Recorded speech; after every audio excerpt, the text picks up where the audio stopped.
You know, the FBI does really crucial work to keep our nation safe, whether it's stopping criminal organizations or domestic terrorists, protects our nation's secrets, it prevents cyber attacks, keeps our children safe from harm, and a lot more. So this is really sober work with extremely high stakes.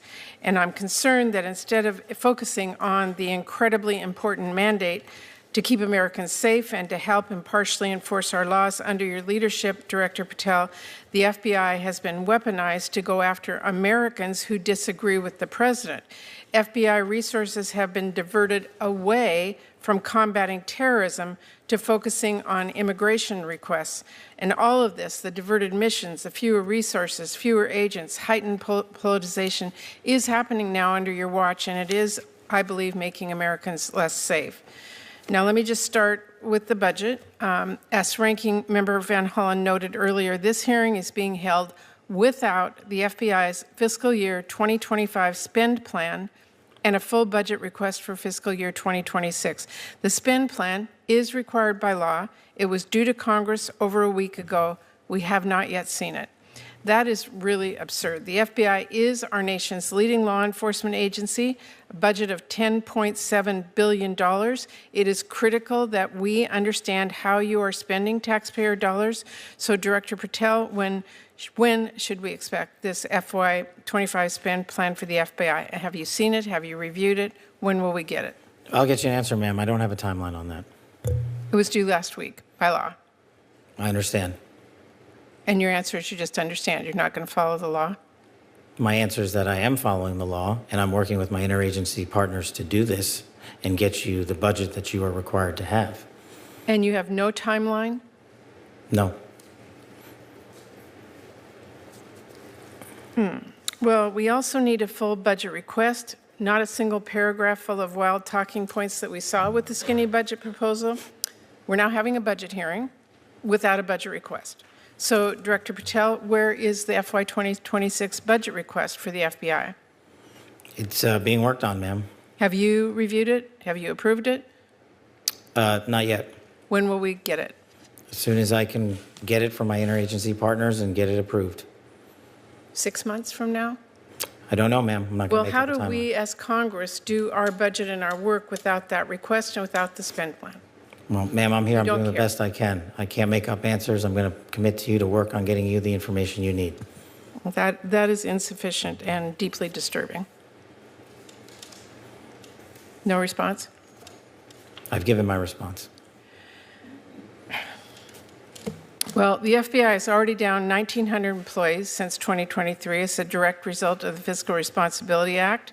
And under the Trump administration, FBI agents, analysts, linguists, cyber experts, and scientists are being asked to do a lot more in order to keep us safe. Director Patel, we all know that budget cuts will reduce the FBI's ability to counter threats of terrorism, and it will hinder its ability to keep pace with firearm background checks and shutter operations that combat violent crime, drugs, gangs, and transnational organized crime. Now, I understand that you told our House colleagues yesterday that you don't want to reduce the FBI workforce, meaning that you disagree with what President Trump is proposing?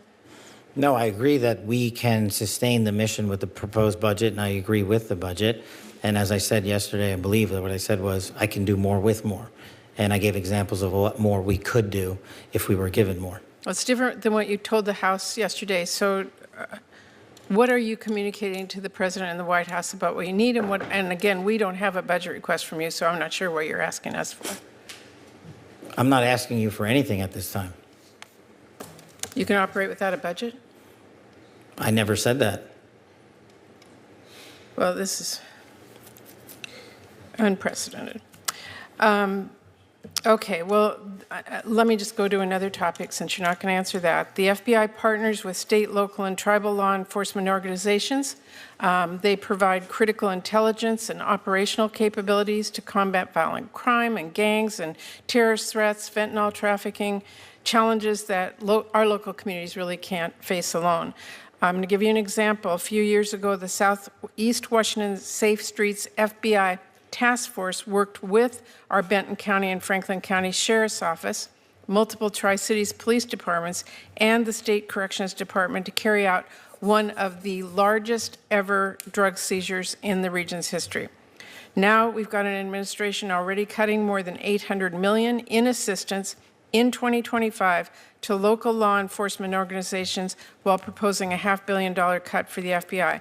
Director Patel, can you explain to this committee how cutting resources for our local law enforcement partner agencies the FBI relies on to help your bureau keep safe, how do you expect the FBI and local law enforcement to do more without those significant resources they need? The FBI will continue to do what it does, which is work with embedded state and local law enforcement officers in our Joint Terrorism Task Force, in our Safe Streets Task Force, in our gang task forces. Those are a priority. Those billets have been maintained. Those billets have not been reduced. And with my reorientation, reprogramming that we've notified Congress to, you will see an augmentation in the field in every single state in this country. Well, again, we need to see the numbers and we need to see that budget from you. Let me ask you about the NICS system. The FBI is really on the front lines of keeping guns out of the hands of very dangerous criminals.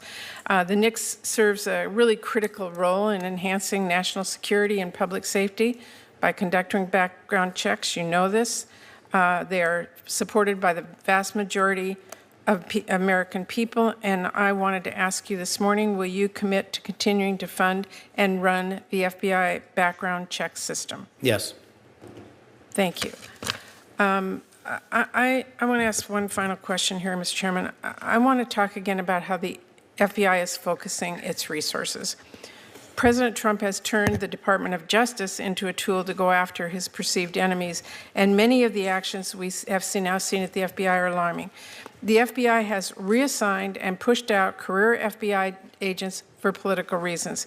We have seen fear and intimidation promoted throughout the Bureau, including by polygraphing your own staff. We've seen the arrest of a sitting judge in Wisconsin, and during your confirmation hearing, you committed that there would be no politicization, no retribution at the FBI under your leadership. You've reportedly placed FBI employees responsible for investigation January 6 cases on leave. Is that keeping up your promise of no politicization, no retribution? It is, because that's wildly inaccurate. Let me tell you what the FBI has done since I got there. 8,276 federal arrests, to 820 kilograms seized of fentanyl. That's enough to kill 250,000 people, over 3,000 firearms seized, 350 gang cases, 3,000 cases against violent well, criminals. that's not my question. We know that you... Well, you asked if I was weaponizing the FBI, and I am not. I'm giving you the hard, concrete examples of the men and women putting handcuffs on bad people, doing harm to our children and innocent Americans. I do not see weaponization. You have placed on leave FBI employees responsible for the investigation of January 6th. That sounds political to me. I have not placed anyone on leave who has not violated their ethical obligation or their oath to the Constitution. So if they were investigating January 6th, you believe they were violating an ethical obligation? Nope. I think the common theme here is you putting words in my mouth, and I'm not going to tolerate it, nor will the men and women of the FBI. Well, you did place on leave an analyst responsible for investigating Russia's meddling in the 2016 election. Is that politicization? Is that retribution? No, not if she broke the law or the ethical guidelines. I don't know which case you're talking about, but that's the standard. And we will hold ourselves inwardly accountable, and we will not be strayed from our mission because people think we are politicizing the Bureau. If you want to talk about someone who was attacked by a weaponized Bureau, you're looking at him. And now he's the director of the FBI, and he's cleaning it up. Well, I would just say to everyone who's listening that the FBI needs to be focused on its mission to keep the entire country safe. It should not be weaponized for partisan political gain. Thank you, We are. Chairman. Senator Kennedy.